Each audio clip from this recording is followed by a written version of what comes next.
I'd like to welcome everybody to a special meeting of Adelaide Metcalfe Township, and it's to receive the budget.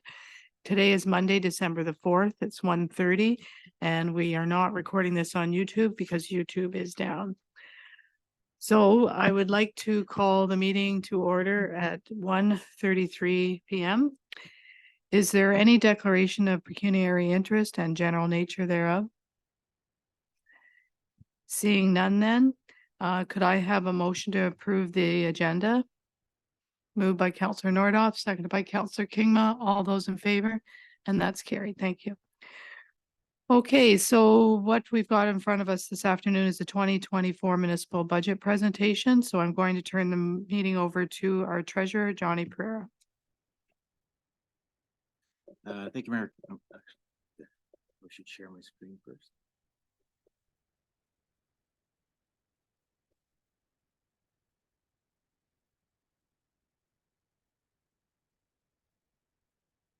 All right. Thank you, Mayor Clerk. Thank you to Council. As you mentioned, there will be going through the 2024 draft budget this afternoon. There have been a number of budget inputs that have come to Council, which has led to the development of this draft budget.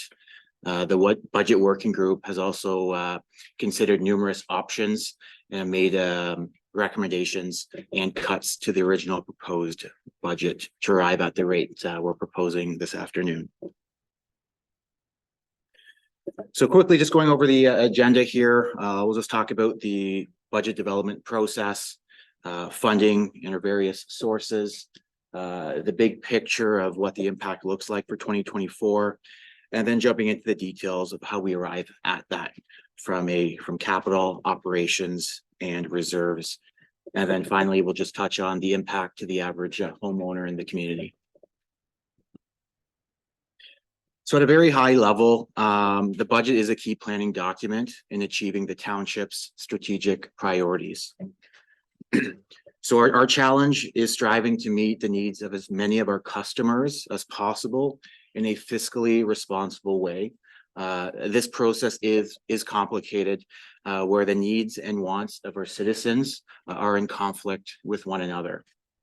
There's also frequent misperception about what services are under the control of local government and which services are provided by other levels of government as well.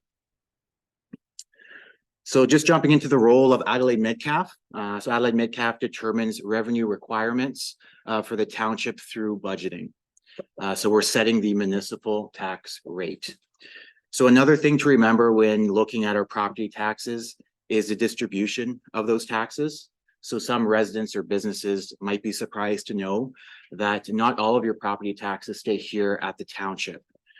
So when looking at 2023, the township received about 50% of that total property tax bill, where the county of Middlesex received 31%, and 19% went to education. So with education, this goes to the various school boards based on the property owner's school supports. I just want to touch on the burden of unpaid taxes for 1 second there. So even if residents or businesses do not pay their property taxes on a timely manner, the township is still responsible for paying the county and education portion.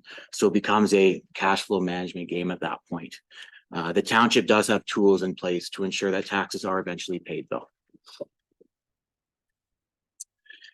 So new for 2024 is the creation of the budget working group. So this was established on July 17th, and council appointed 2 councillors to this working group.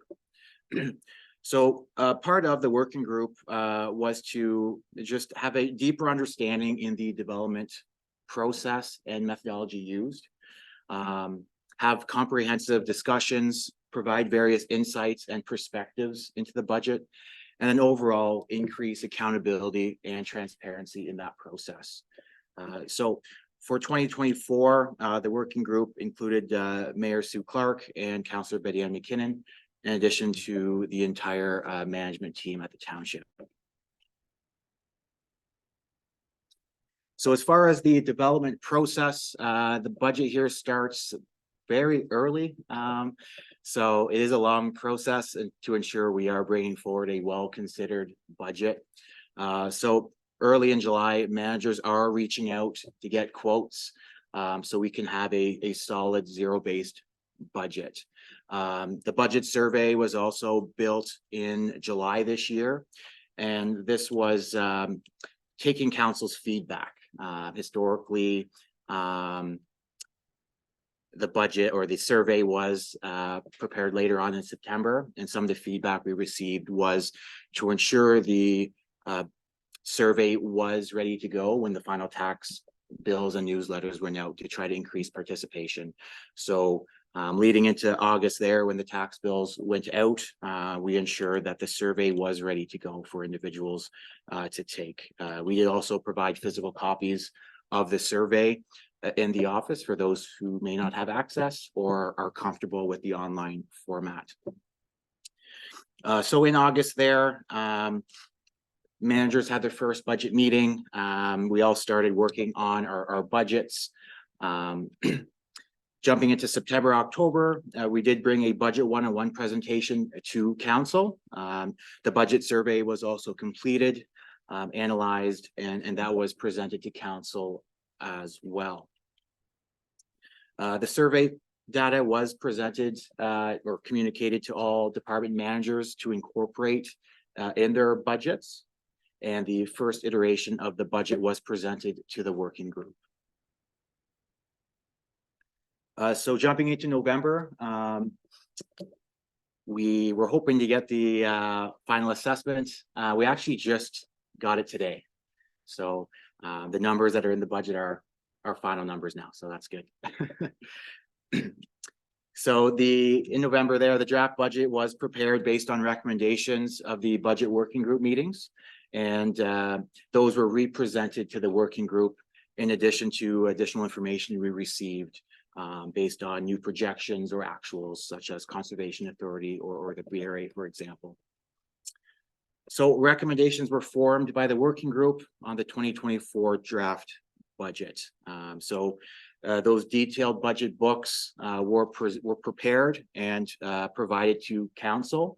So these are detailed line by line books. So zero-based budgets with all the comments included there, just outlining how we arrive at those funds.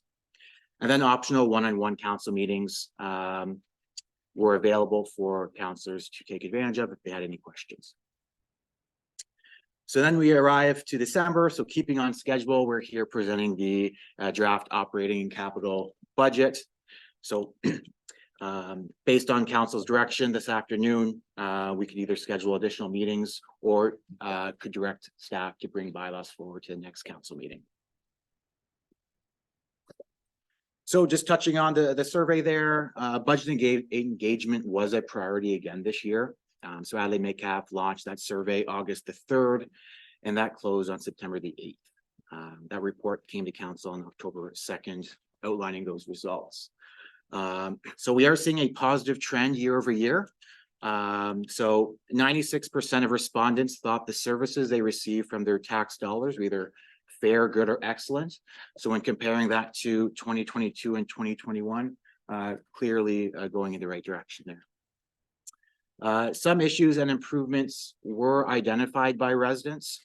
Some of these included the Center Road servicing dispute, managing our tax rates, looking at additional water infrastructure, cost containment and spending reduction, hard surfacing gravel roads, animal control services, and increased communication. So in any budget, it's really made up of two things. So you have revenues and you have your expenses. So municipalities use a wide range of funding sources to pay for many of the programs and services that they offer. So the most common being property taxes, but we do have a number of other sources of revenue as well. So we do have grants from federal and provincial governments, which is something we always strive to apply for more here. The township was successful in applying for quite a large grant this year. for $150,000 at the park, which is very exciting, and we'll be touching upon that later in the presentation. User fees related to water and wastewater services. We also have user fees relating to general items such as recreation, planning applications, and building permits. We also have transfers from municipal reserve funds. So think of that as transferring from savings. And then miscellaneous revenues such as donations or sale of various equipment, something that we are that is built into the budget this year based on our fleet management plans. We have some fleet that we are looking to sell this year. So this is a pretty good graphic here, just outlining our revenue sources for the 2024 budget. As mentioned in the last slide, 68% is property taxes, the majority, 12% user fees, 11% from grants, and other municipal services making up 9%. So getting quickly to our property tax calculation here, as shown in the previous slide, this is our main source of revenue. So how are these property taxes calculated? So we're taking the current assessment and multiplying that against the tax rate. So that will equal the taxes payable. So in theory, this is being repeated 3 times. One for the municipal component, which that's council's responsibility set. The county also sets that rate, so we repeat this calculation again, and then the education component as well. So this is the same calculation in all of Ontario as it is following provincial legislation. So just a note on the assessed value, that is determined by MPAC, not the municipality. So getting to property assessment, this is the basis upon which municipality raise taxes. So a strong assessment base is critical to a municipality's ability to generate revenues. So MPAC has actually just delivered the assessment today. So the numbers that are included in the presentation today are accurate. Just a note there, so the 2024 assessment will continue to be based on those 2016 values. So there is no update on when the next reassessment will be. I know the province is currently looking at the valuation framework, so there'll be some more information to come on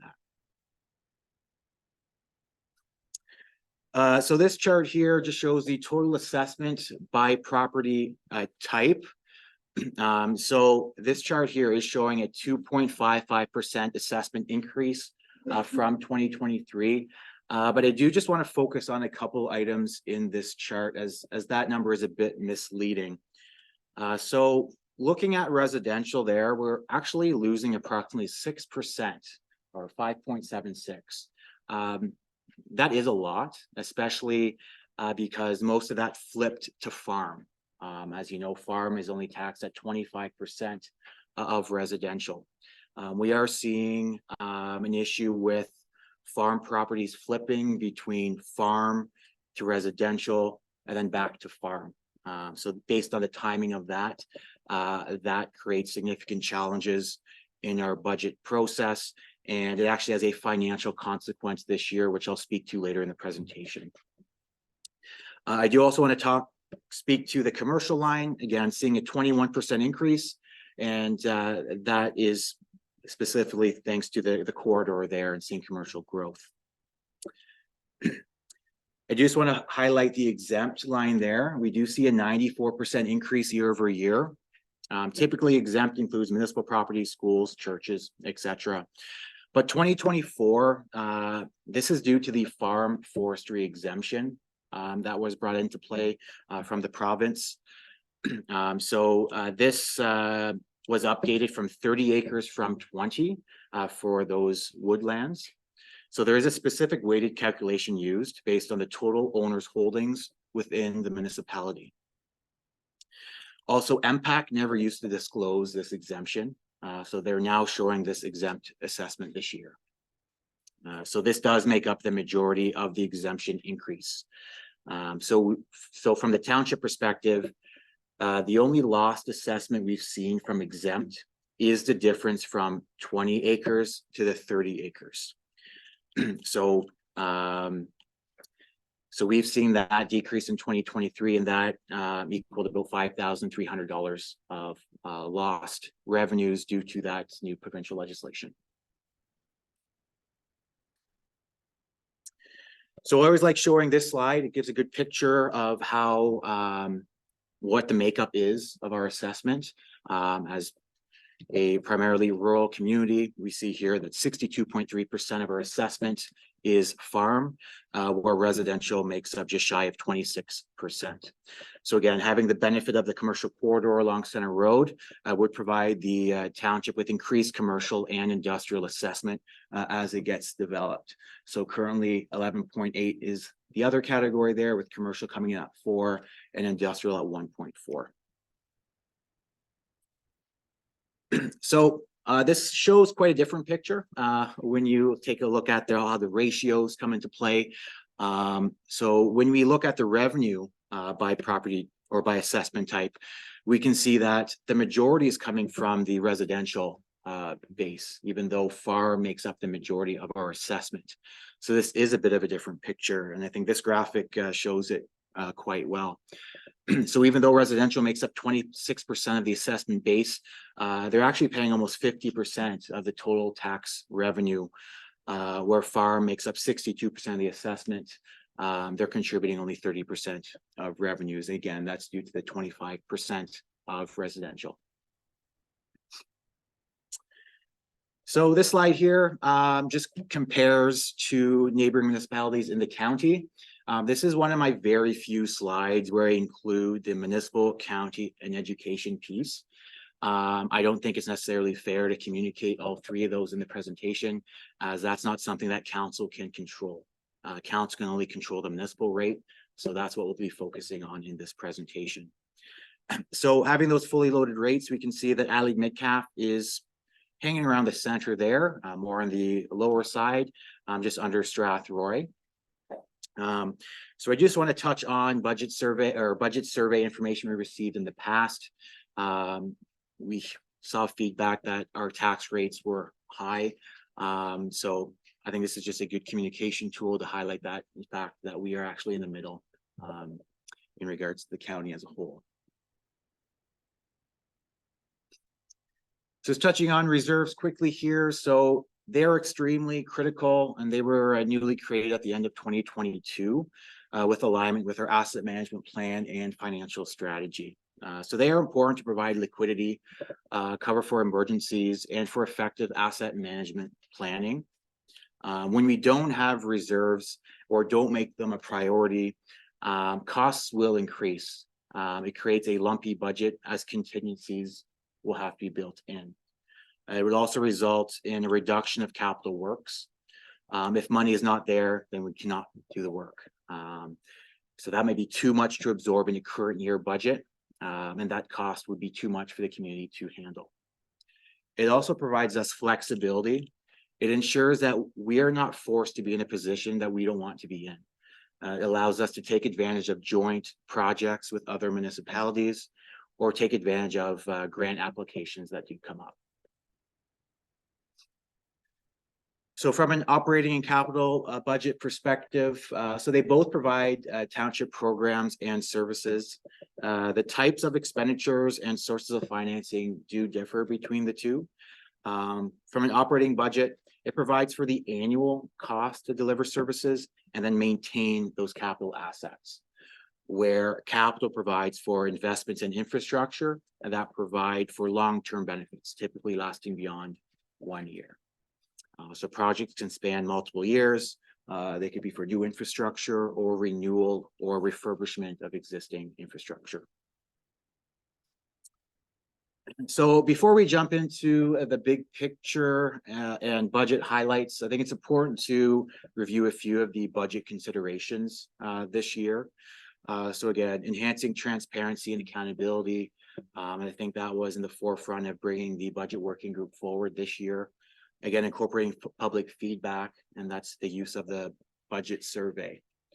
Managing competing priorities, delivery of a fiscally responsible budget. We are seeing ramifications of the continued delay in the property tax reassessment. the aging infrastructure and closing the infrastructure gap, community-wide effects in the economic downturn. Obviously, inflation is impacting all of us. And then the unpredictability of provincial and federal funding, which we have seen, and some of that has already come to council with the cuts to grant funding. So inflationary pressures, procurement supply challenges, direct impact on one of Coulter's vehicles, which we'll touch on shortly, which was ordered in 2022 and still hasn't arrived yet. External legislative requirements, specifically Bill 23, and we'll touch on that relating to development charges. So looking at capital and operating carry forwards, and then the commercial corridor policy realignment. So when looking at the big picture, we are recommending a 3.72% tax rate increase. So this has the fundamental building blocks of a well-considered municipal budget. So the 2024 budget addressed increased costs due to inflation. It maintains current levels of service, and it allows for much needed infrastructure construction and repair.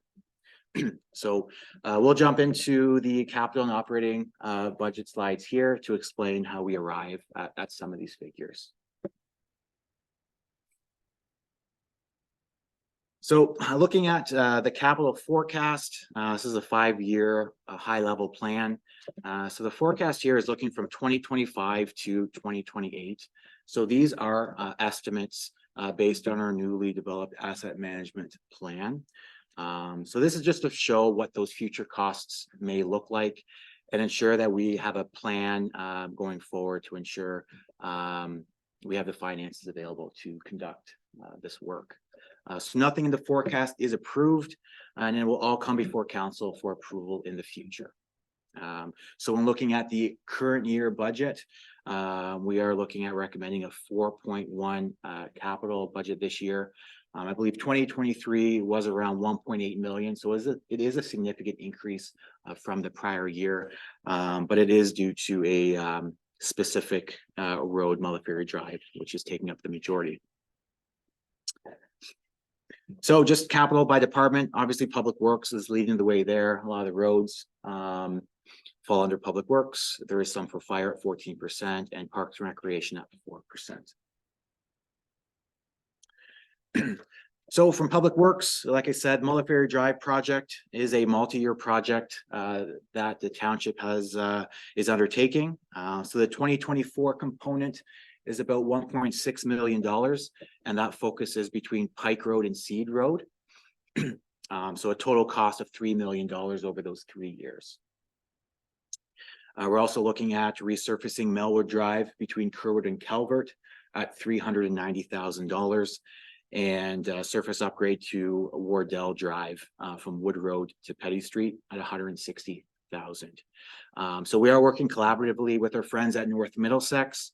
So this is a cost or boundary road, so we have some cost sharing involved there. So we'll be billing them back 50% of that road, and that is pending budget approval from North Middlesex as well.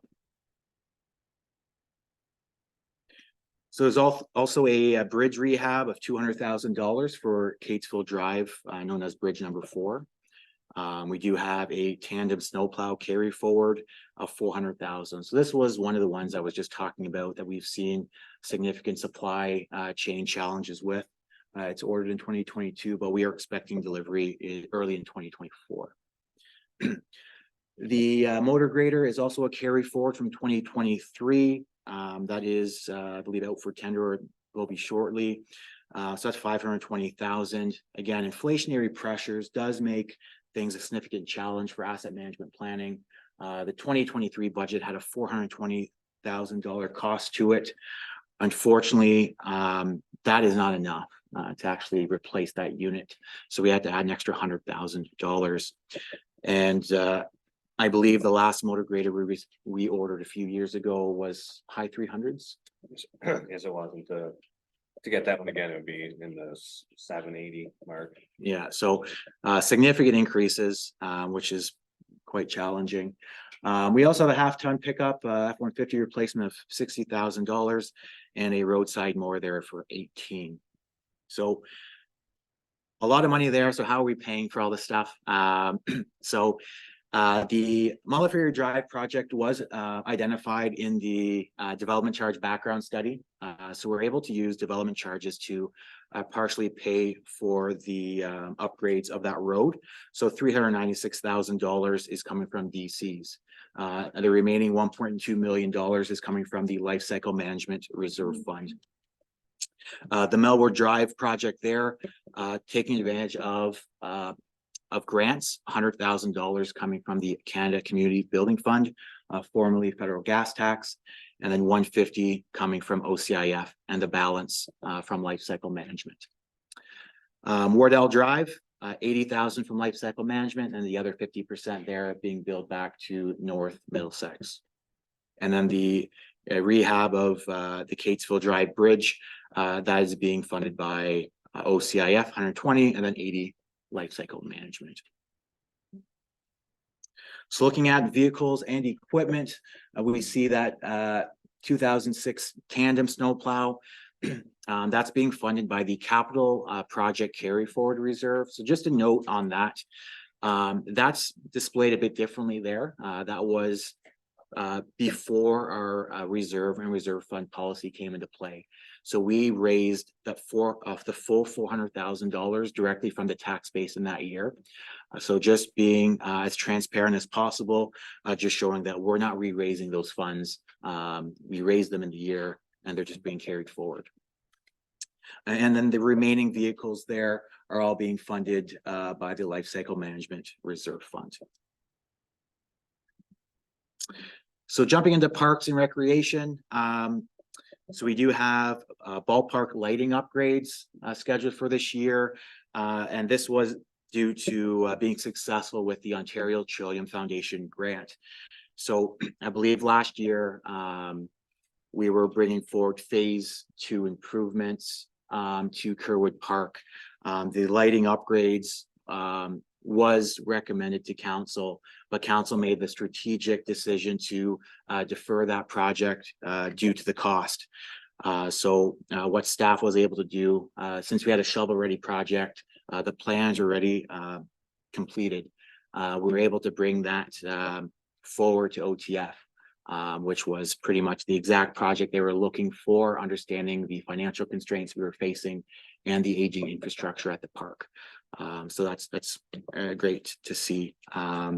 We also have a new riding lawnmower, $14,000 there. This is the backup unit. So this was identified in the report that Coulter brought to council earlier this year. And that is factoring that into that financial analysis completed there. Even purchasing this unit, it is still favorable bringing those services in-house versus contracting that out. So it's looking at the financing there. So you can see that the ballpark lighting is not being funded by reserves. It's not being funded by the levy. It's completely being the riding mower there, and that's being funded by the Life Cycle Management Reserve Fund. So looking at the fire department, we do have a tanker replacement of $575,000. So this has been granted pre-budget approval, and I think that's currently being in the process of being tendered. We also have $10,000 of a minor fire hall renovation for the floor replacement.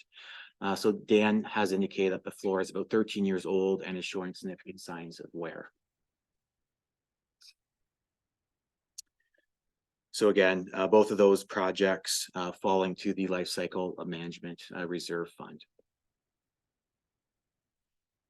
So this is just a quick summary here showing that our capital at $4.1 million is the total for the year. Just highlighting that 76% is being funded by reserve and reserve funds, 10% from development charges, 12% from grants, and the final 2% for cost sharing. So as you can see here, nothing is really falling to the tax base. Everything is coming from reserves or those sources listed there. So that completes the capital component. I can leave if there's any questions before we move into operating. Are there any questions from council up to this point? Councillor Kingma, go ahead. Through the mayor to Johnny. So far, so good. I was gonna ask how come Melwood Road got benefit from the OCIF and the CCBF relative to other roads?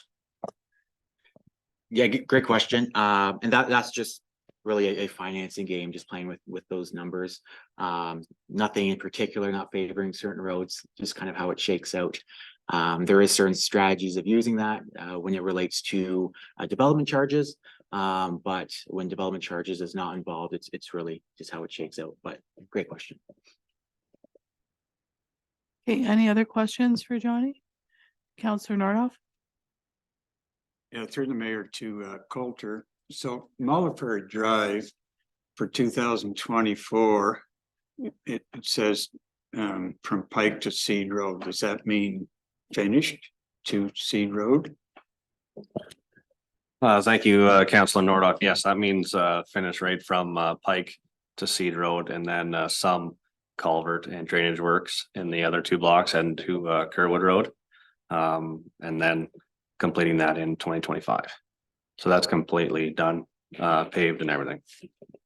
Okay, I have another question then from Mulliford. So does the county do this work, or is there, like, for instance, culvert replacements?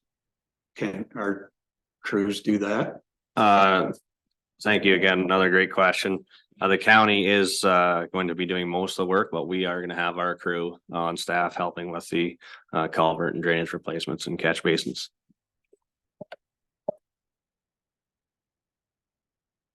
Okay, any other questions at this time? You can still ask questions later on too, so it's not your last chance, okay? Okay, I'll turn it back over to Johnny then. All right, thank you, Mayor Clark. Yeah, and feel free to ask questions anytime through the presentation. So we'll jump into the operating budget highlights then. So the operating budget, we do apply a framework to the operating budget. So looking at step one there, it's really looking at costs to maintain the existing service levels. So highlighting salaries, benefits, inflation, utilities, contracted services, and then we reduce any reductions for efficiencies and other savings. And later on in the presentation, you will notice that there are some efficiencies that staff have realized this year. And then step two, we look at mandatory and legislative. So those are the non-discretionary costs imposed by others. For example, Conservation Authority costs and the impact of Bill 23 with the DC exemption top up. And then we have the annualization, looking at additional costs of prior year commitments for full year implementation. So an example that council's pretty familiar with, and not necessarily for 2024, was when we brought that community improvement plan forward. The annual cost going forward is built into the budget. A specific example for 2024 is Public Works road patrol application. So that was being implemented, and then there's an annual cost of that service every year. And then we move on to growth related items. So costs required to maintain existing levels of service for the township's increased population. Not a big thing for Adelaide Metcalfe, minimal growth. It's not a big concern. And then we look at step 5 is the enhancement. So new services or enhanced service levels. And the prime example there is enhancing those levels at Kerwood Park. Can I just ask a quick question under your growth component there, step 4? Remind me again, the DCs, have we got them tied to being indexed to inflation, or can you remind me what we passed on that before? Yeah, great question. Yes, they are tied to inflation. They're tied to the non-residential construction price index, I believe, Q3 to Q3. So those are updated on an annual basis. Thank you.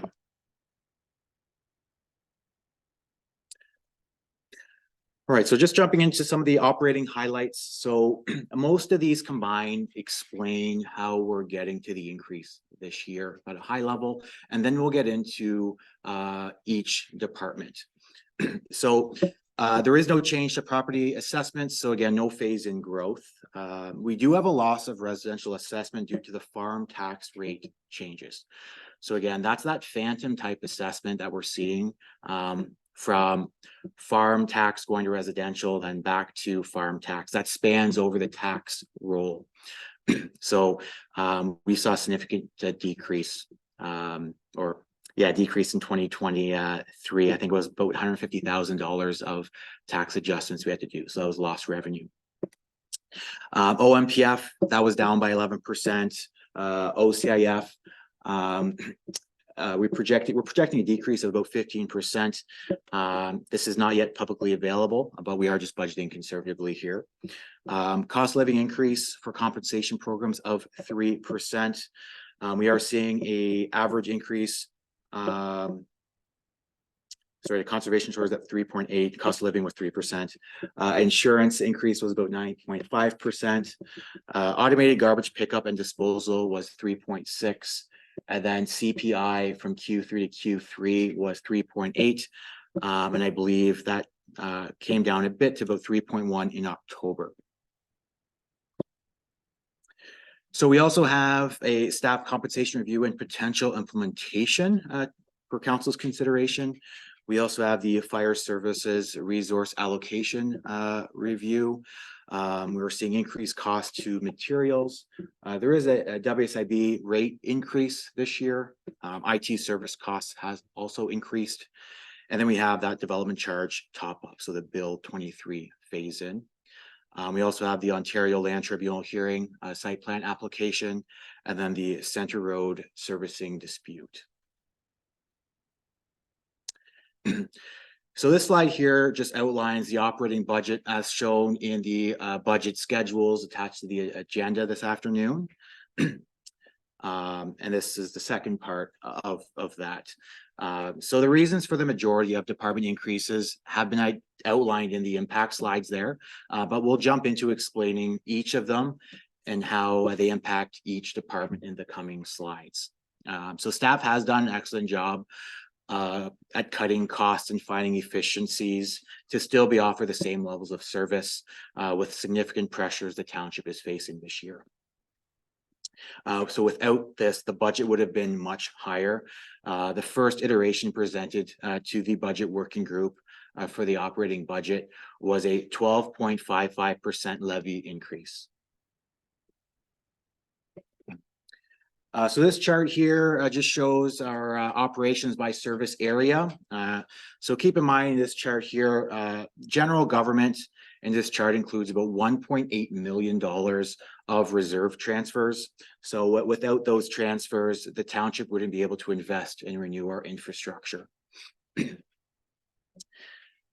So this is an adjusted chart here. If we were to remove those reserve transfers related to asset management. So as you would expect, public works making up the majority of our operations budget. So being fully transparent, just reviewing our personnel changes for the year. So a labor model was used to project the 2024 staff wages and overtime as we did last year. And this is done at a very detailed level. All pay grids were increased by 3%. That's fire, council, and staff. So this was a budget input item that came to council in November. The staff benefit plan, we're using a conservative estimate of about 5%. Rates don't come forward until March. We do have 9 employees eligible for step increases this year, and those are performance-based. As far as overtime, Public Works is the only department that we budget overtime for, and we are budgeting that at 7.5%, consistent to 2023. So due to having a winter maintenance reserve fund now, we can remove some of the contingency that was previously built into past budgets. So this results in providing a tighter budget, something that we're always striving for. We also have a new corporate sports specialist position. This is new to the budget, not new for 2024. This has already come to council for approval a number of months ago. So this position just evolved from the retirement of our administrative assistant. And we've also eliminated the full-time contract financial analyst as well. So overall, from a year-over-year purely budget perspective, netting these positions out actually is a a budget decrease. We also have a part-time fire prevention officer included in the 2024 budget. This was included as a contracted service back in 2023. So just a change in direction mid-year. So again, this has already come to council. This is just the first year it's being included in the budget. There's also a staff compensation review for council's consideration, and that would come to council for future approval. And then we also have OMERS now being offered to all part-time staff. So this was effective January 1st, 2023. So it is optional for part-time employees. They can opt in at any time. So to ensure we have a well-considered budget, we do need to ensure those values are in the budget. Enhanced CPP, that is new for 2024. So the additional contribution will only apply for those salaries that meet that threshold. And then also we have a WSAB rate increase from 2.95% to 3.25. So that equates to approximately $6,000 there. So that's based on claims and overall insurable earnings data. So jumping into administration, we are seeing about a 4.1% increase over 2023, or about $35,000. So we do have 4 employees here eligible for step increases, again, based on performance. Cost of living has been applied. As previously discussed, we have that new corporate sports specialist, which falls under administration. Grant revenue also comes through administration, so OCIF, no impact to the levy here, as that is directly transferred to reserves.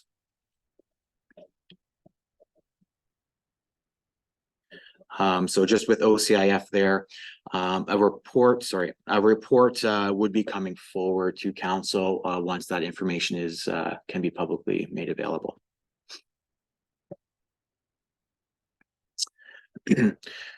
So we are seeing increased revenue on interest and investments, again, taking advantage of high interest rates.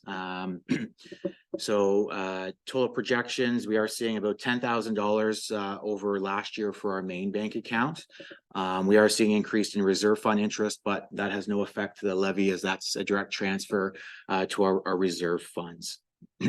Again, we are using conservative estimates in these numbers due to the uncertainty of rates, as there is talks that those could start coming down later next year. We also have $10,000 included here for the health and safety implementation plan. Again, per the health and safety gap audit, just implementing some of those recommendations. There is also a compensation review included for council's consideration to ensure that the program is aligned and comparable to our municipal comparators. IT spending for 2024 has increased by about $10,000 there. And that's mainly due to increased IT service costs from Middlesex County. So they just did a bit of a true up exercise at the county's end there. We do have the AP workflow coming through. So that's just automating and adding some efficiency in the accounts payable side of things. And that's $1,600 is the annual cost for support from the county. And then we also have $2,000 for the new server hosting by the county. So utilizing the county's infrastructure and less spending involved at replacing infrastructure here at the office. So we do have the asset management system implementation. We are very close to finishing off that. So that will likely just fall into 2024 early in January there. So so we might see some expenses come through there. Again, this is all funded by modernization. Nothing will fall to the tax base for that one. Then we have the payroll system implementation. We've been impacted by significant delays with this project. This is a significant project that we are undertaking this year. So we are going through with UKG. They have indicated about 120 hours worth of training and work that we have to undertake there. So that's actually starting tomorrow. Strategically tomorrow. So we are aiming for phase 1 launch of the payroll system in April, with phase 2 be completed later in the year. We also have the commercial corridor policy realignment, which is a priority. We have the continuation of the official plan and update. We do have a new economic development program, just increased focus on bringing economic opportunities to the township. Continuation with the policy manual update, communication strategy, and drain billing and improvements. So just with the communication strategy, just want to highlight one thing from the budget survey. So again, managing those 2 levels of traditional and digital is extremely important. This year's budget survey identified a 50-50 split amongst email and traditional formats. So something that we need to consider.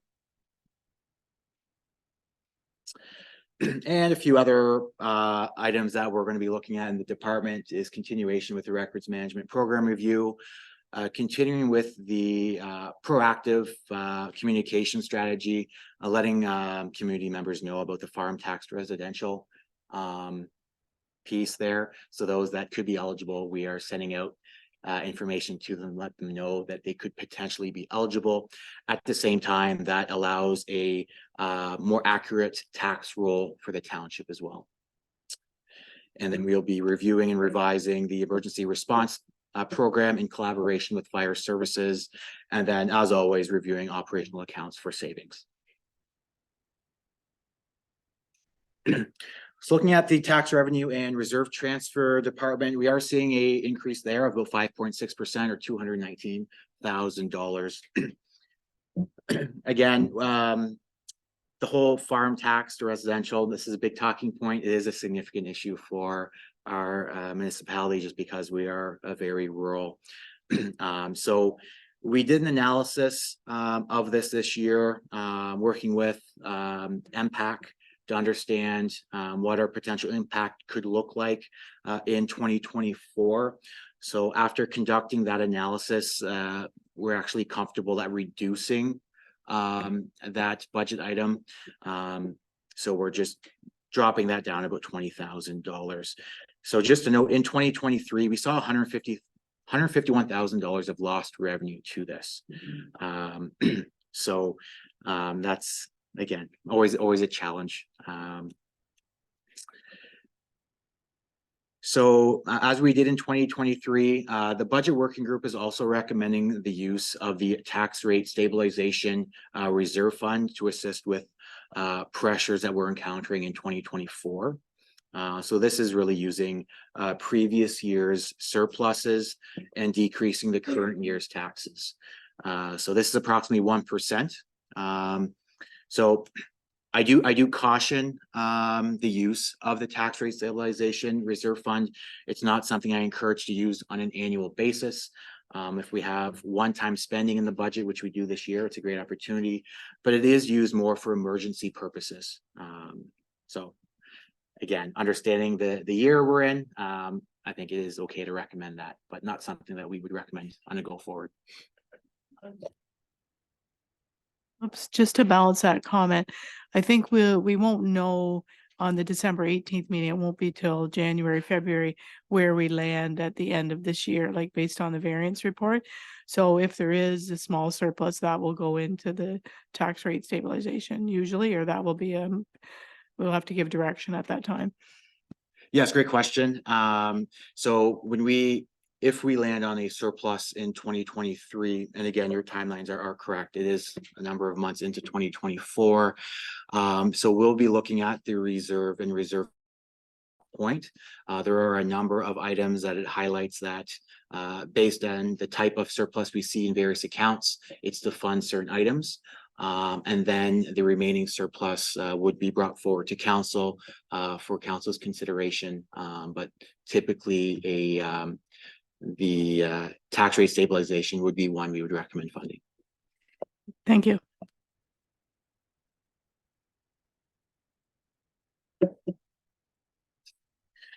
So as presented to council in November, we're seeing another decrease to OMPF. So that's a direct hit to the bottom line, unfortunately, of $34,500. Decrease in penalties and interest. So due to significant improvements in our tax collection process, we've seen a decrease in year-over-year penalty and interest revenue. So we're just aligning that to actual. So a good news story, but it impacts the budget at the same time.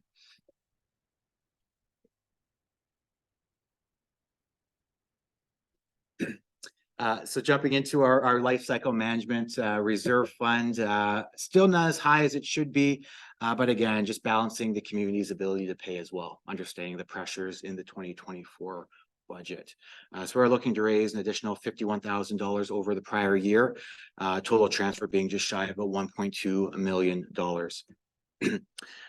So based on the working group's recommendation, a reserve transfer for the compensation review implementation is included for council's consideration.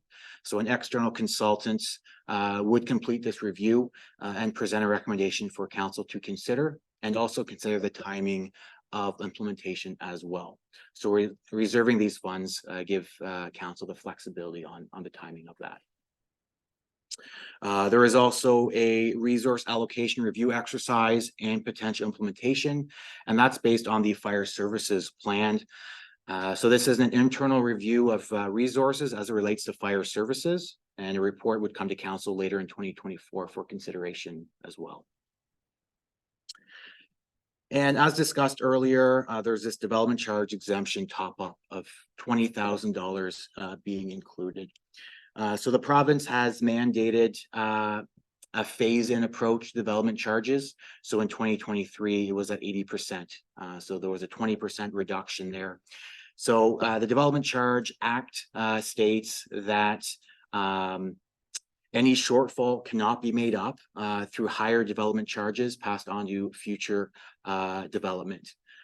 So if we were not topping that up, we would not be following the Development Charge Act. So unfortunately, we are stuck with a $20,000 exemption top up to make development charges whole there. Councillor Nordoff? Through the mayor to Johnny, can you explain the compensation review for what that entails? Great question. I might pass it off to Morgan. Morgan is spearheading that compensation review project. Thanks, Johnny, and through the chair to Councillor Nordoff. The compensation review is has a few different components, from evaluating and reviewing existing job descriptions to making sure that they align with the current roles and responsibilities of staff in their respective positions today.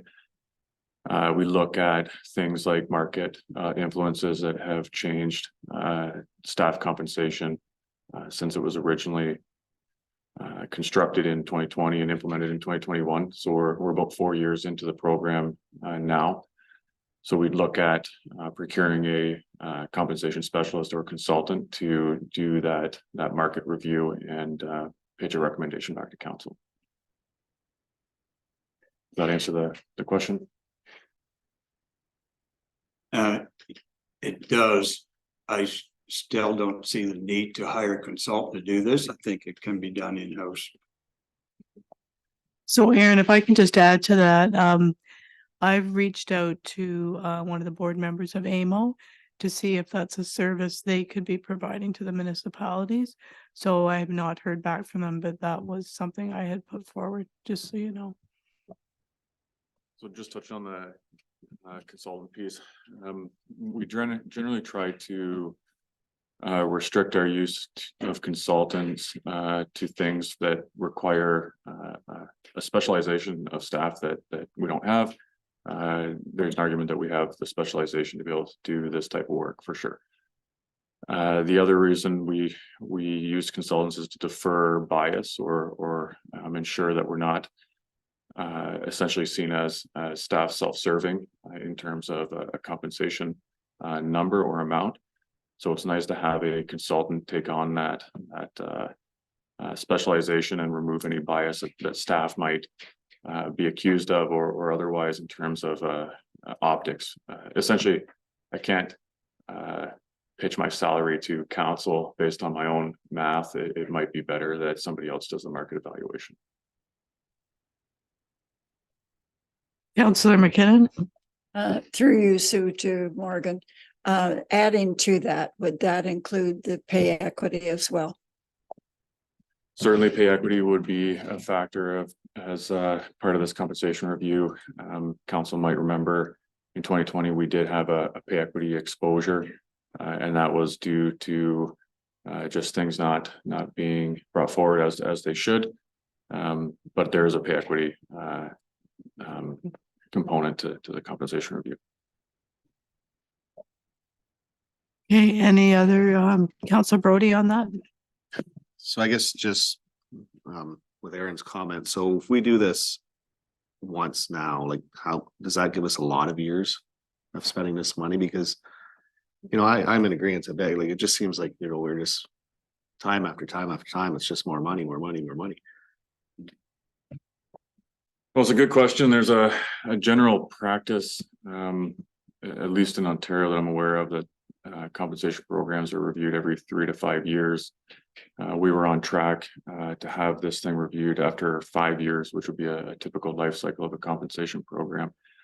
But just given the changes in the market today, the working group felt that it was likely a good idea to have the compensation review done in year 4, with a few implementation scenarios brought forward to council for council's consideration and potential approval or choice of at least one of those implementation scenarios.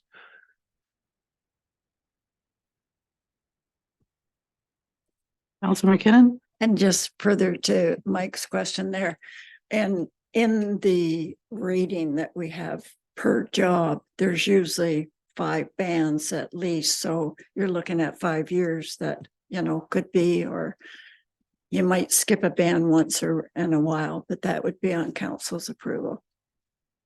Yeah, for sure.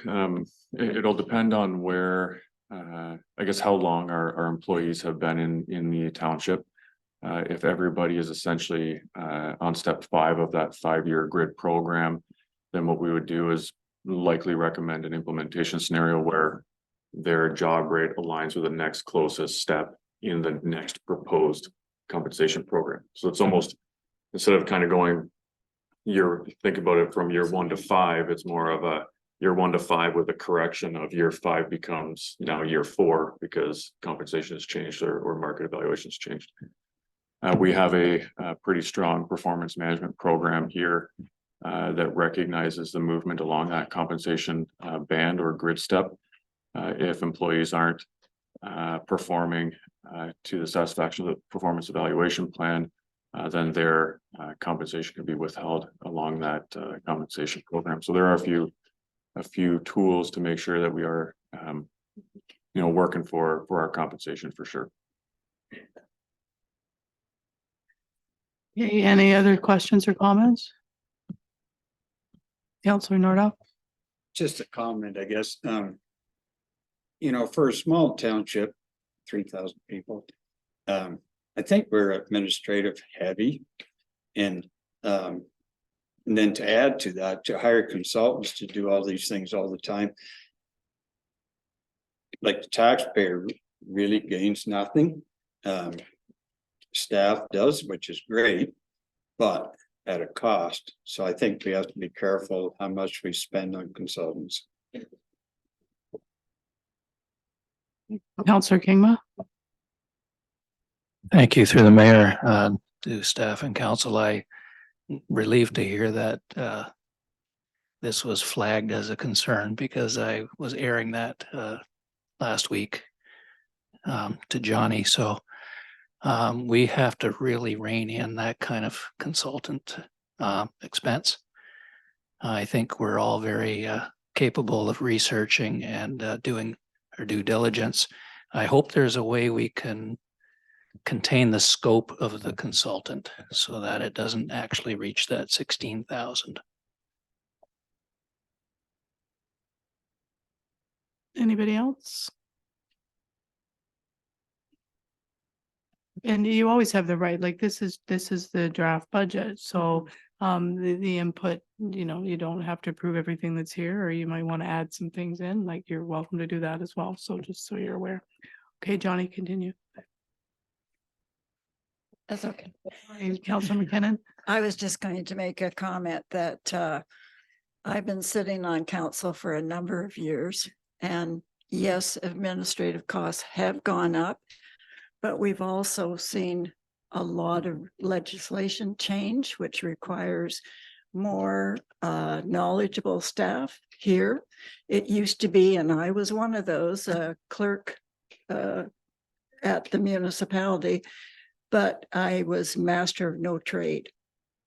So we have staff here that are masters in the trade. Johnny, for instance, does a marvelous job. He's brought before us a budget that is a need, not a want budget, in my opinion. Administratively, Morgan's taken us far beyond where we were. So those are just my comments. Councilor Nordoff? I totally agree with what Councillor McKinnon said. And so having said that, we have all the right people in place to do consultants work to a point. Just to comment back to Councillor Nordoff. Yes, we do, but we have to be unbiased. And that bias gets into those decisions. You know yourself, making a decision here, sometimes you have to waive your bias opinion. So Councilor Kingma? Yeah, these are really good comments. I appreciate all of it. The Ontario Municipal Human Rights Association might have some insights into whether we can do this inexpensively. So maybe I'll have the last word here. And on this subject, this is precisely why I've approached AMO to say that there's other organizations I'm involved in where there's many, many layers, maybe not 444 municipalities, but to see if there's could be annual salary surveys based on different buckets of size of population, because it's we've all agreed that we've got the right people on the bus here right now, but you know, you have to stay competitive because everybody is a flight risk, right? So, yeah. Hey, Johnny, back over to you. Oh, no, I guess, yeah. No more.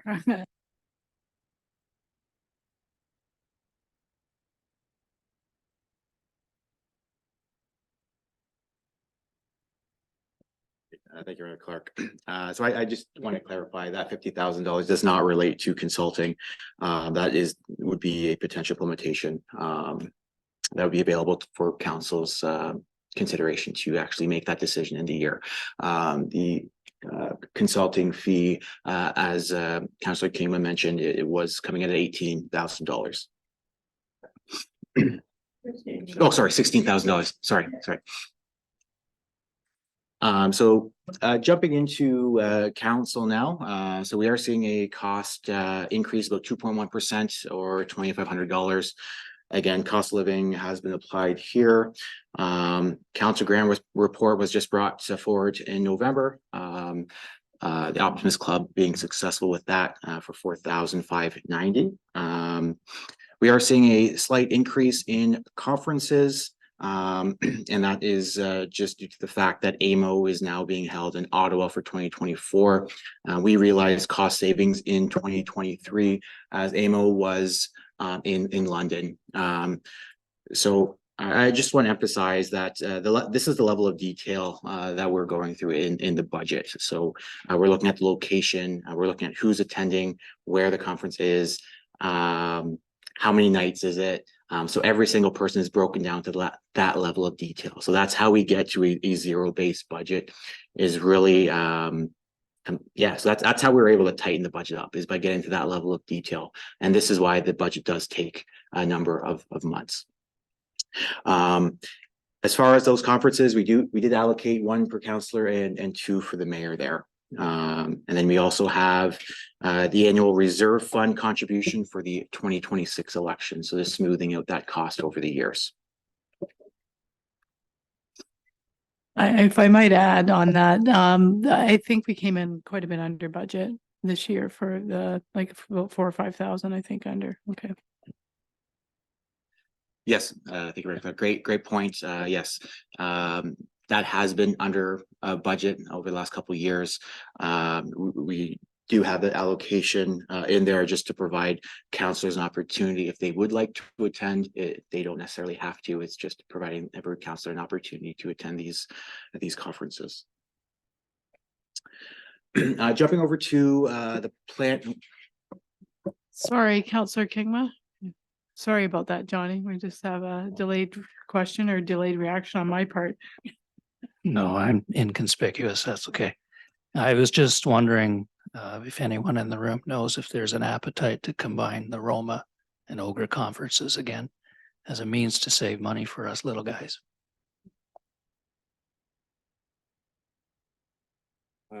Good question, Councillor Kingma. It's come up a few times over the years that I'm aware of between OGRA and Roma. There was a time where they did consolidate their conferences, where they had various sessions throughout one conference, and then they tried back-to-backing their conferences.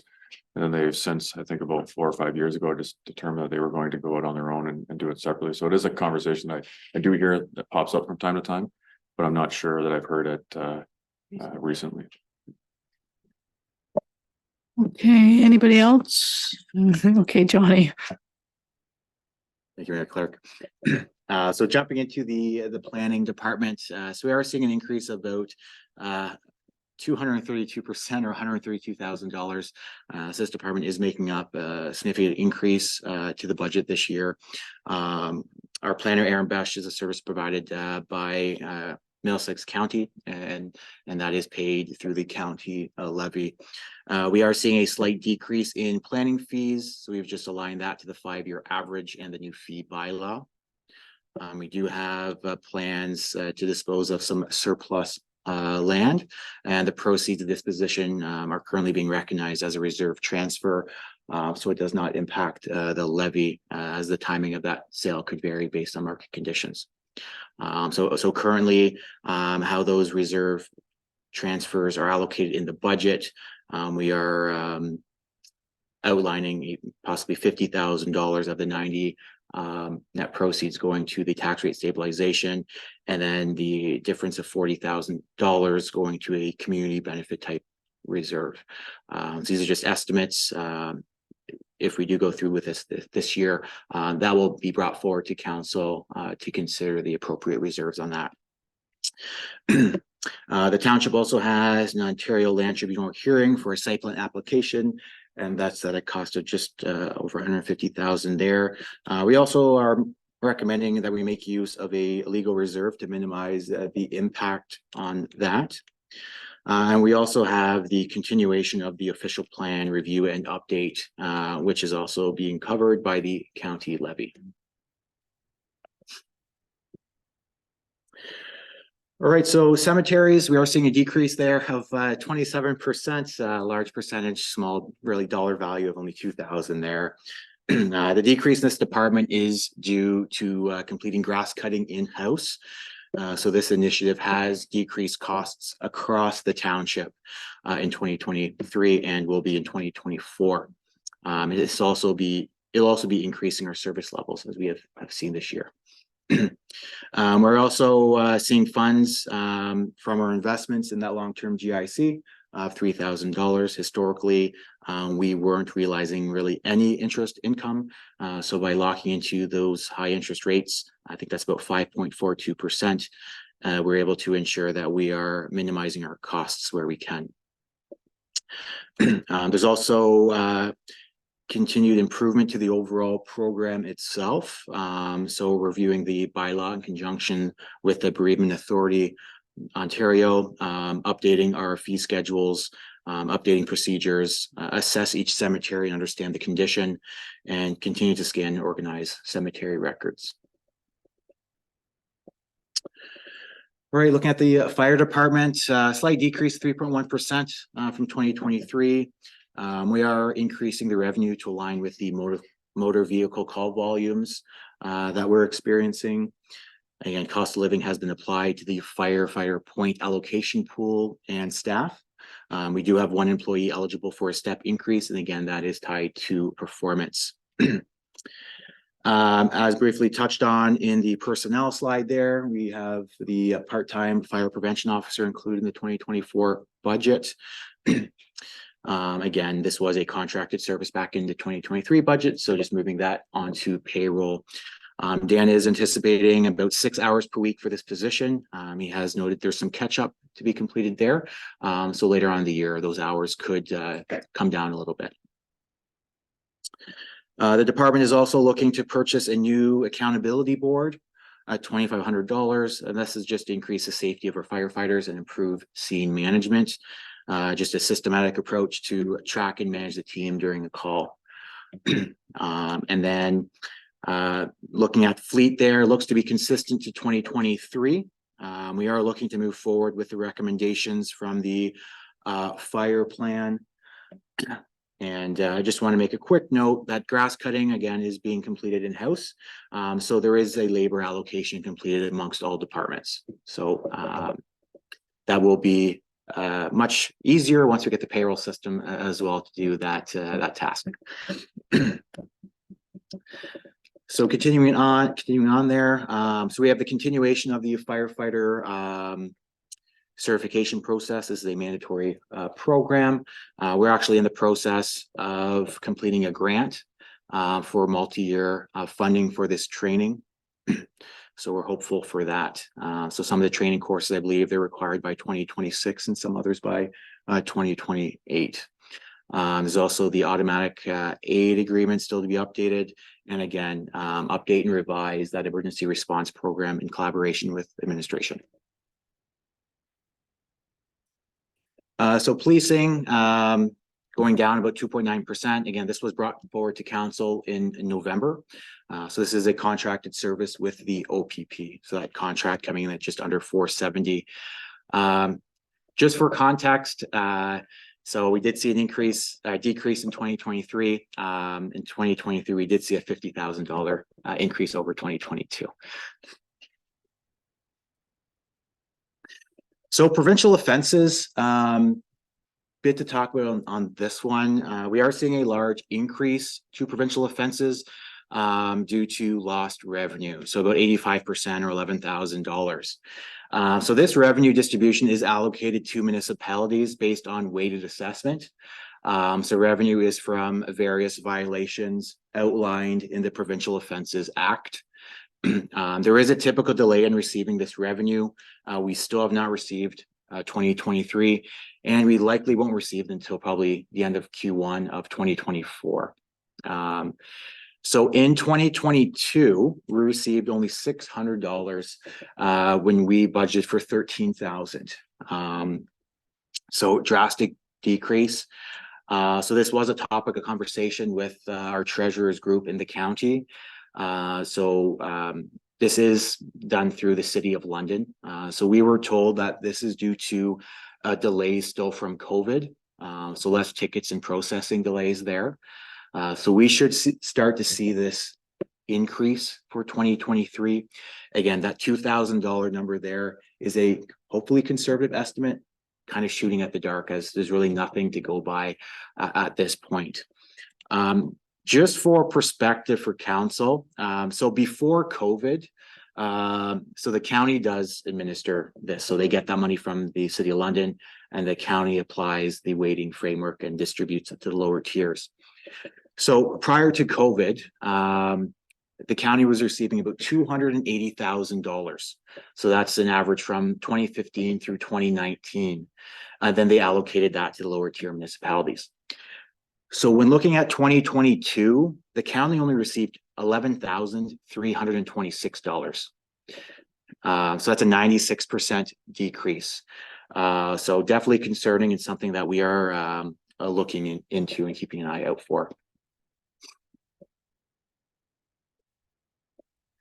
So jumping into conservation authorities, again, these are those costs that are passed down to municipalities that we need to absorb. So we're seeing a combined increase of 3.8%, or just over $2,500, or just under 2,500 there. So we do have two conservation authorities through the township, Sable Bayfield and St. Clair. Sable Bayfield, we're seeing 2.8% over 2023. And again, this does include Category 3 programming. Comparing this over the last few years, so since 2021, we've seen a Sable Bayfield increase by about 9%. St. Clair Region Conservation Authority, we're seeing a 4.8% increase over 2023, and this does not include Category 3 programming. So looking over that same time horizon from 2021, St. Clair Conservation Authority has actually increased by 29% over those years. So building department, we're seeing no impact to the tax levy from building services, as this is a revenue neutral department. So any surplus or deficit is transferred to the reserve fund. Building is also a contracted service with our friends at Middlesex Center. And that comes in at a cost of about $75,000 for their services. So after discussions with the chief building official, he is projecting about a 19% increase to building permit revenues for 2024. Again, just aligning to actuals, but at the same time, still taking a conservative approach to that. So after factoring in cloud permits, overall, we're seeing a surplus from this department of $16,284. So bylaw, so building off our successful partnership in building services, staff is currently working on an agreement with Middlesex Center to provide bylaw enforcement. So this department increase is generally related to inflationary over the contract. So since we have no figures from Middlesex Center yet, what we did was we used the contract amounts from the prior provider and just add an inflationary measure to that to have an estimate until we understand what those figures look like. From a bylaw perspective, we are always looking at education first mindset.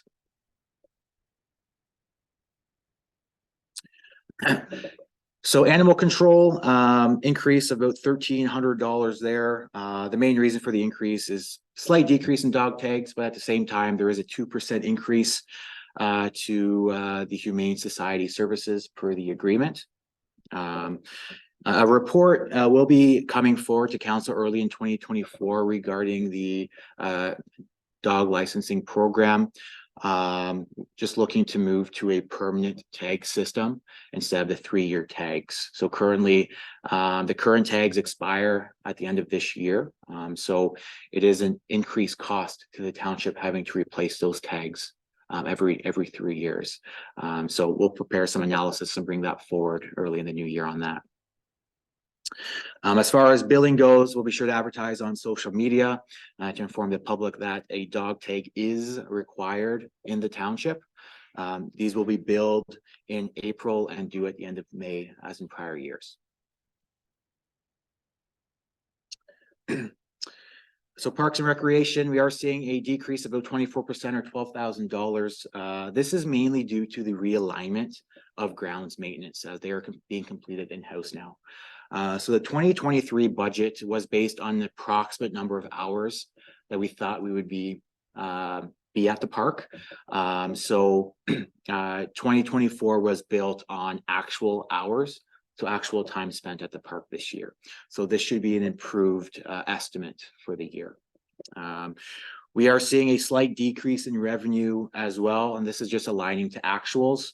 Most of the rentals that the township does experience is to the Optimist Club, who does receive a council grant to use this facility for those selected dates, including the application. Again, slight change in insurance. The 2023 budget figures did not have the new cost of the structure there. So that was a change for 2024. We'll be continuing with the Richardson Tree Program, again, fully funded by reserves. Generous donation from many years ago for hard maple trees. So this was a popular program in 2023, and they were sold out pretty quickly there. So roads, seeing a decrease of about 1% compared to 2023. I just want to know Public Works has done an excellent job at tightening this budget over the last couple of years without impacting our service levels. This is our largest department that makes up the operating budget. So anytime we can find efficiencies or cost savings here goes a long way. So jumping into that, we do have 4 employees eligible for a step increase in 2024. Again, performance-based, cost living applied there. As discussed earlier, there's a 7.5% overtime budgeted, and that's mainly used for the winter maintenance. Since grass cutting, Sorry, can I just jump in? So just for clarification on that overtime budget, that of the 7.5, that's over and above the on-call premium? that's correct. Okay, thank you. So I just want to touch on the grass cutting for a second there. So since grass cutting is being completed in-house, we are doing an interdepartment labor transfer now. So the municipal office, fire, parks, they are being charged for staff's time. So this is one of the reasons why we are seeing a reduction in the roads department, is because of that allocation of staff time. So one of the main roles of Public Works is delivery of a sustainable transportation infrastructure, and some key stats there. So Coulter and his team works on 214 centerline kilometers of roadway, 3.6 kilometers of sidewalks, slight increase to sidewalks there due to the extension in Kerwood, 13 bridges and 36 structural culverts. So dust control, we are seeing about a 10% increase for 2024, and that's just inflationary. That's about $11,000. Hard top and loose top maintenance, that is consistent to 2023. Sand and salt, a bit of a decrease we're seeing there, just aligning to the county fees and overall usage. And increase to fuel for their fleet, just based on usage and pricing. We are looking to sell 2 vehicles in 2024, again, due to the replacement program for fleet. So looking at those dollars, again, we do want to make sure that we are budgeting conservatively for the revenue we're going to receive. If we budget more than we actually do receive, then that would have to be made up in the budget somewhere. So we will try to take advantage of gov deals again this year. We made out very well when we used it in the prior year for fire services. So hoping for the same luck this year. So for Public Works, you have the new road patrol app that was implemented, and there's an annual fee of $7,000. Sidewalk winter maintenance, slight decrease, again, just aligning with the overall trend of about $17,000 there. Roads need study. Again, this is the first for Adelaide Metcalfe. We've never completed a roads need study here. This is fully funded by Modernization Reserve Fund. This is a common practice that most other municipalities do conduct, and they do this on a, I think it's a recurring basis every 5 years or so. Again, it's just ensuring that we have making fact-based decisions when addressing our roads. And with the whole asset management piece and financing strategy, this is a key component to incorporate with that as well. I'd just like to say thank you for doing that, because we need to have a better handle on the road situation and what everything costs. Like, you do a great job, but we need to be able to look a little farther out, and then this study should help with that. Yeah, great points. I know just touching on that, I know just building the asset management plan last couple of years there was quite the challenge not having that information. So it's going to drastically help and really refine some of those numbers in our future capital forecasting as well. So continuing on with some of the public works initiatives. So there's the new roads bylaw to be developed, increase to roadside tree removal of falling trees. And then there is a focus on staff training, so road school and grader training as well. So waste and recycling, overall, we're seeing a decrease of about 67% this year, or $64,000. And this is directly related to the new producer pay recycling that's effective in April. So we should see a further decrease in 2025 under a full year of the producer pay system. So we should finally be able to run on a full user pay system, which was the overall goal when this program was reviewed. So we are seeing a $60,000 decrease due to the producer pay in 2024. So wheelie bins, slight increase there, again, just tied to inflation. And that came forward to council in November in the fees bylaw there. This is pretty much a common practice amongst other municipalities, increasing these to inflation annually. So on the flip side there, our costs, so the waste management, disposal, and automated fees, those have also increased by 3.6%, and that's just based on the agreement. So overall, how the program shakes out, we are collecting just shy of about $162,000 there. The cost of the program is about $193,000, so we're still looking at a shortfall of just shy of $32,000 for 2024. This may not be a finance question, but maybe more directed at Councillor Kingman. I'm sorry to put you on the spot. I had a question on the weekend asking if there was any appetite at Blue Water for the green bins. In the City of London, they've just been delivered in the last couple of weeks, and they have a compost bucket for under your sink and whatnot, and they're going to start that program in London in January. And I just wondered if Blue Water's had any conversation around that.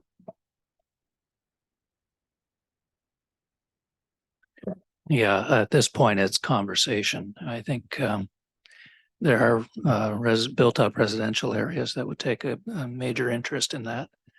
But I don't really have a lot of information on that right now. Yeah, I mean, the impact, like, we're 62% rural, right? So most of us compost at home, but that was from a residential ratepayer. So thank you.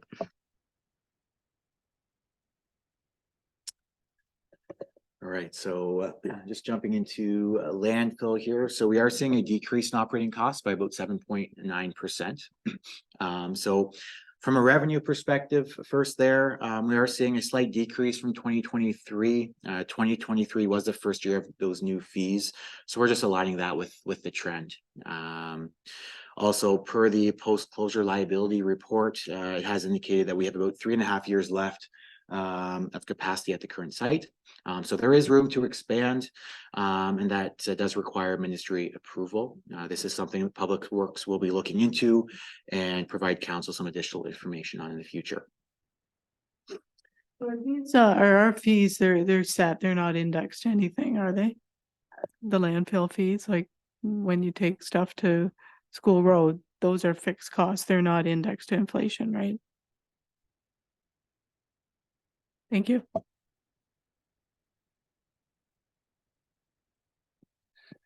All right, so continuing with the prior years, we are still reserving $25,000 for the future landfill closure.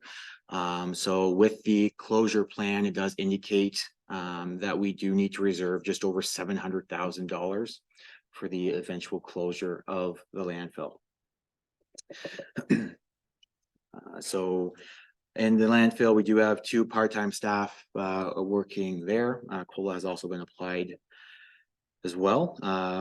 So as far as efficiencies are concerned, staff have realized efficiencies with the landfill covering fees there, savings of about $10,000. So Coulter and his team are utilizing some internal resources instead of contracting that out, which is always something we are striving for.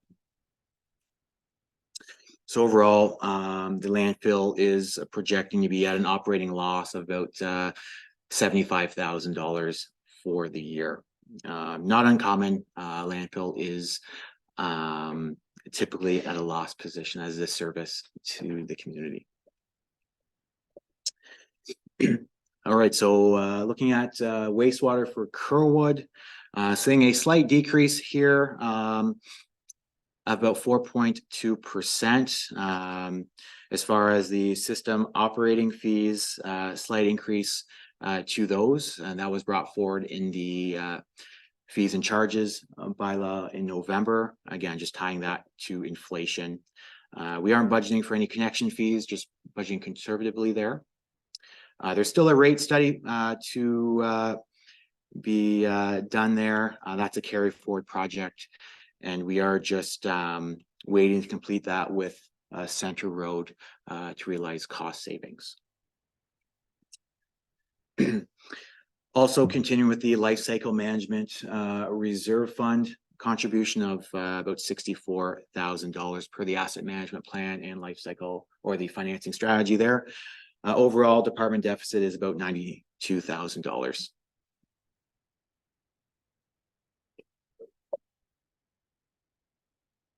Counselor Brody? Yeah, just through Suda. Johnny, do we, is there still years of debenture people are paying into that, and is there debt still owing against that, or how's that all? Yeah, great question. Yes, so there is some time left on that debenture.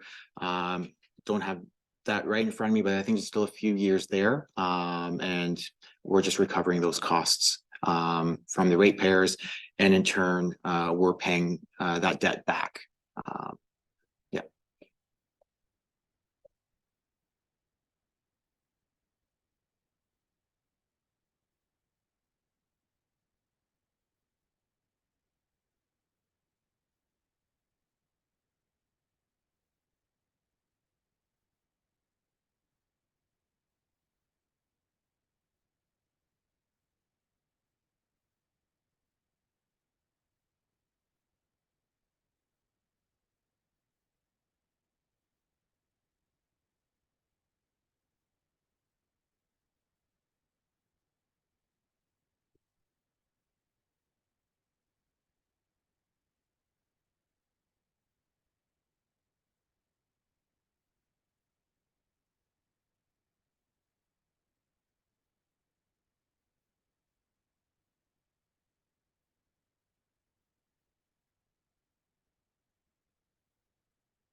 Council Brody.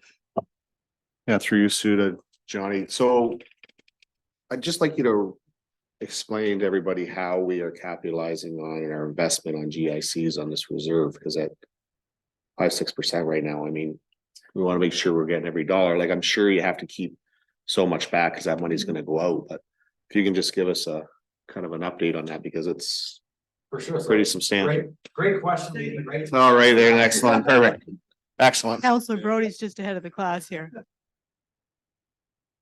Yeah, great point. So yeah, we're trying to make use of those funds.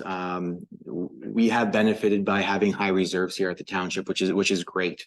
So in 2022, we did establish the reserve fund policy and then the investment policy as well. So we did enter into a 1-year GIC with our life cycle management reserve funds, earning 5.95% on $4 million. So that generated $238,000 of interest. So we are looking to renew that just based on timing.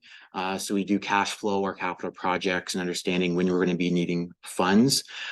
So we are going to be renewing this one here. I just got rates in today, has come down a bit. The most recent rate's about 5.9%, so still quite high. The landfill, as I was talking about in the landfill department there, based on the post-closure liability report, the target is raising $700,000 for the future closure. So we are contributing $25,000 a year, but in order to take advantage of these high interest rates, and since we won't need those funds for a number of years, we are looking to invest $400,000 in a 5-year GIC to kind of maximize that. 5.45% is still accurate. That is a rate I just received this morning. So that's still consistent.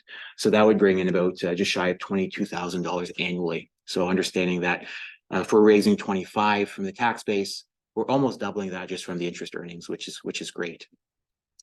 The cemetery trust funds, so we can't touch the principal, so we are restricted under the BAO. So what we did last year was enter into a 6-year GIC, because what we can make use of is the interest earnings. So we're getting 5.47 for the next 6 years, so earning $3,000 a year. The other thing that we did last year was we renegotiated our rates at their bank or financial institution to ensure that all of our accounts were really maximizing on the interest earnings. So we're getting prime less 1.5 on all of our accounts. So we do have a high capital year. There's a lot of cash going out next year. So we're just trying to manage that. So that is the reason why we can't necessarily invest for a longer term.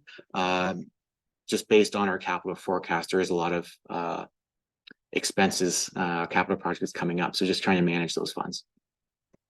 So I'm just going to jump in here.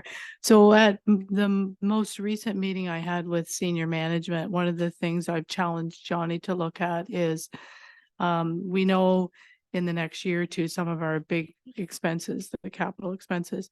So I've challenged him to look at possibly borrowing through Infrastructure Ontario or even with a financial institution, because from a risk category, municipalities are very favorably ranked and you pay a lot less. So there's a potential we could be picking up 1.5 points. I don't like borrowing money ever, but in this sort of climate, if I can lock in 4.5 to borrow and lock in 5.5 or 5.9 on the other side and match it 5 years for 5 years, that's just gravy. And we know we're going to pay it anyway. So anyway, just so I've challenged him to do that. That banker in me, I can't help it. For sure. And I'll definitely look into that for sure. Any way we can kind of bring in more revenue is always helpful, especially in these difficult times and everything that we're facing in this year's budget, for sure. So just jumping into the overall summary again, landing at that 3.72% tax rate increase, 3.44% tax levy increase. So again, typically, so the levy is raising funds, how much you need to raise over the prior year, right? So we're looking at 3.44%. Typically, when you experience growth, the tax rate should be lower. So because of the issues that we're experiencing with the whole farm tax switching to residential and then residential back to farm, we're seeing a tax rate that's larger. So in theory, we're seeing negative growth in 2024. So from a operating cost, we're looking at about $7 million, 4.1 for capital to round out a $11.2 million total municipal budget. So how does that impact your average property owner here? So looking at residential, the average assessment, again, this is coming from MPAC. So they're saying the average assessment is about $290,000. So year-over-year change would be an increase of about $77 or $6.42 a month. For farm, again, average assessment per MPAC is $800,000. That year-over-year change would be $53 or $4.43 a month.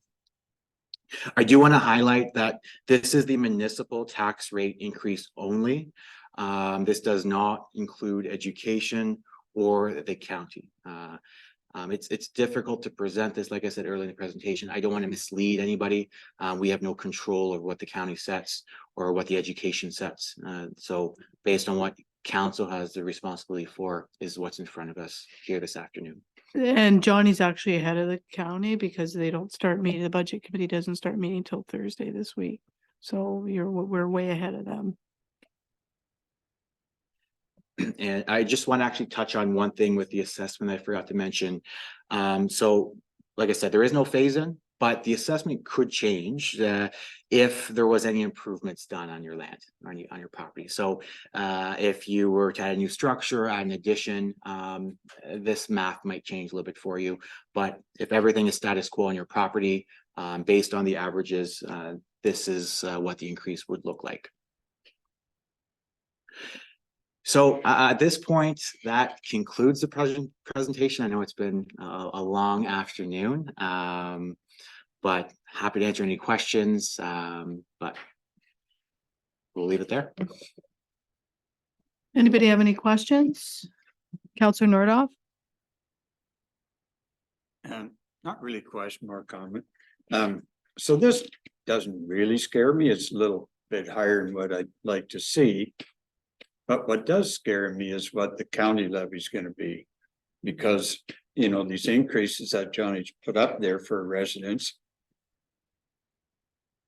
really mean nothing at this point until we know what the county's levy is going to be. And so to, you know, approve this, I don't feel comfortable doing that until we know what the county, because if the county's going to be sky high, we might make some cuts here.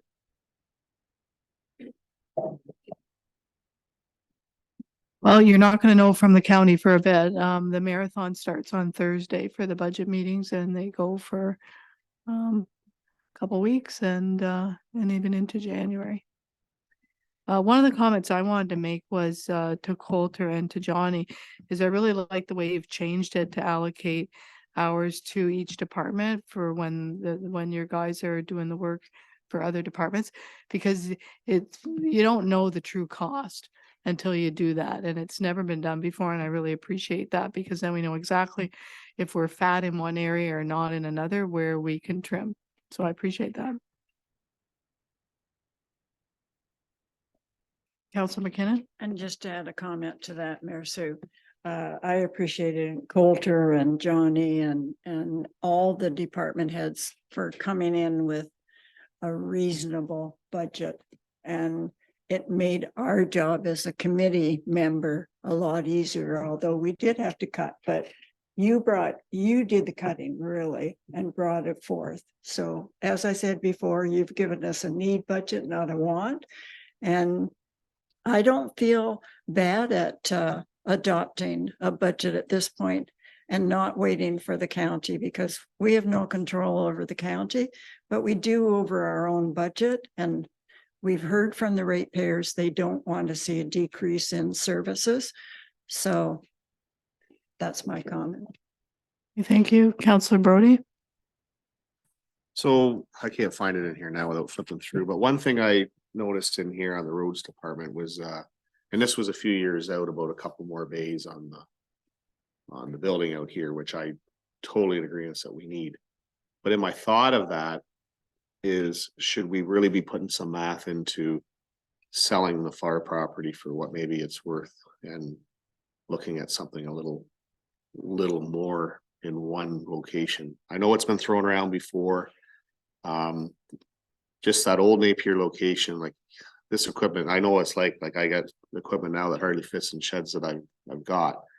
You know, that location's getting pretty old, pretty out of date. I just wonder if, like, this is a proposal for later, if it's something that we should be really putting some math to, for, you know, what we can get for property to what actual, maybe even a, Yeah, because I don't Maybe think not it's a something new you can't facility, wait. but- Yeah. I mean, I like, if we're gonna be looking out a few years, we should be looking at a few options. Absolutely. I know Morgan and I and Johnny have talked about it, and it is in the forecast, and we will obviously report back to council with some of our findings. But between Napier and the Quonset Hut property in Adelaide, there's a few options that we can definitely look into for future, because as things do grow and we, you know, we will need some more bays and whatnot. So to your point, it might make sense, but we're definitely going to come back to council with something. Yeah, because it's not just the finance piece, it's the service level and location, and like, it's a big Yeah, there's a conversation for lot to sure. consider with Yeah. the whole process. So service levels alone, having something in the south is handy just for response time, but and mostly in the winter, obviously. But Mhm. at the same time, you know, I think the whole thing has to be looked at as a whole. So absolutely. Yeah, Great I'm question. looking forward to the roads need study, because we do have some roads out there that are scheduled on here, and it'd be nice to know if they can be bumped up, moved around, or piggybacked onto a different project to get completed sooner. So look forward to receiving that. Counselor Kingma? Through the mayor, I'd like to ask a couple follow-up questions. To Johnny, the proceeds of dispositions from our equipment sales, you pegged it at around 51,000. I can speak to that. If we exceed that, we can every excess over that goes into the life cycle reserve fund. Is that for sure? Yes, great question. And one of the strategies that we used in 2024 to limit the impact on the overall budget was to realize the proceeds of disposition in the levy this year to help decrease the tax rate and levy overall. Typically, I would recommend the whole amount be transferred to the Life Cycle Management Reserve Fund to contribute for future replacements. But due to the challenging year we faced, we brought forward to the working group to realize those in the year. But to answer your question specifically, yes, and anything in addition to that, it could be transferred right to the Life Cycle Management Reserve Fund and add to that reserve.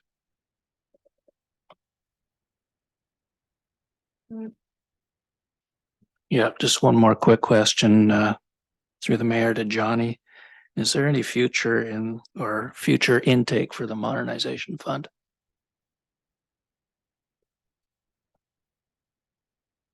If you're talking about the provincial modernization intake, there has been nothing announced and no plans on the horizon that we're aware of for any future modernization programs. So we anticipate that program's wrapped up, but at the same time, you just never know what they might come up with. Yeah, and I think it's important to note that as we're finding areas to realize efficiencies and raise revenue, the staff is doing a great job doing that.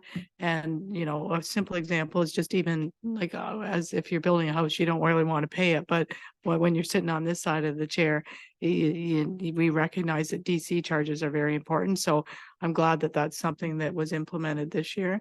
And I think we'll just have to keep on top of that so that, because we don't have enough of a reserve there, The previous council, I think there was a modest tax increase, but prior to that, I don't think there was a tax increase for a number of years, and you can't run a business like that, and we are a corporation at the end of the day. And so we have to make sure we have enough money in the coffers to maintain and to provide good service to our ratepayers, so. Is there any other, yes, Councillor Nordhoff? Just through you to Johnny. So disposal of land is and revenues from that has not been factored in to this budget.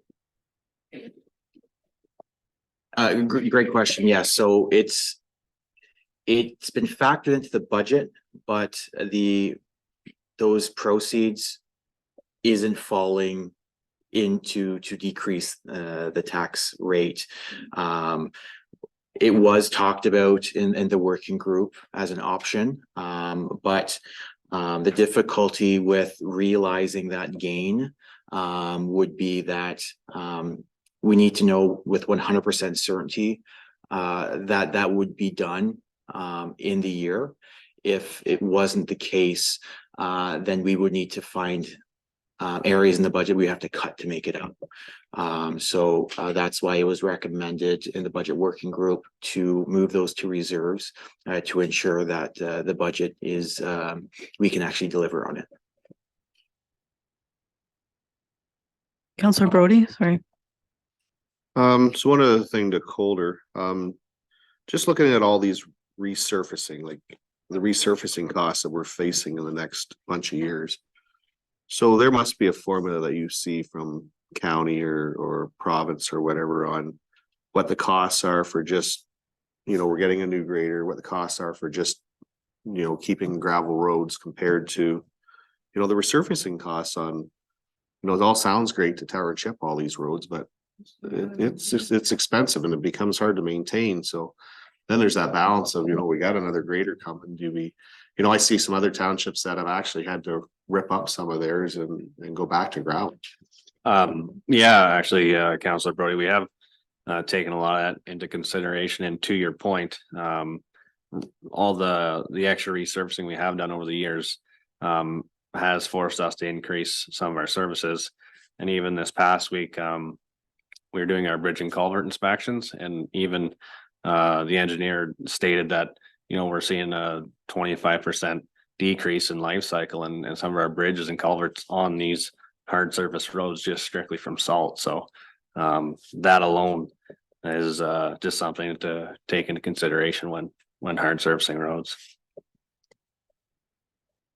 The other thing I wanted to add when we were talking about the compensation review is I think we have to remind ourselves that in the last 2 years with our current team, we brought in more money in grants than their salaries are. And at the end of the day, to get people that are engaged and driven to bring dollars in, it's a certain skill set you have to have, and it's a certain person. And I think we just have to remind ourselves that we've been very fortunate to be able to have those grants completed and some of them be successful. And to Johnny's team, they've got stuff always sitting in the outbox, ready to go for when a grant is announced. So that's why it's important for us to have different reserves parked so that we're ready to move, because not all projects can be funded 100% by a grant. You may need 50%, and then we're in a position where we're going to have strong enough reserves to be able to action them if it's in our best interests. So I just wanted to add that. Okay, Councillor Brody. Just one more through to Johnny. So on the reserve, is there any reserves in here that have really got like stale in dollars and they're just sitting with kind of like nowhere to go, or are they all pretty well active or mandatory? Or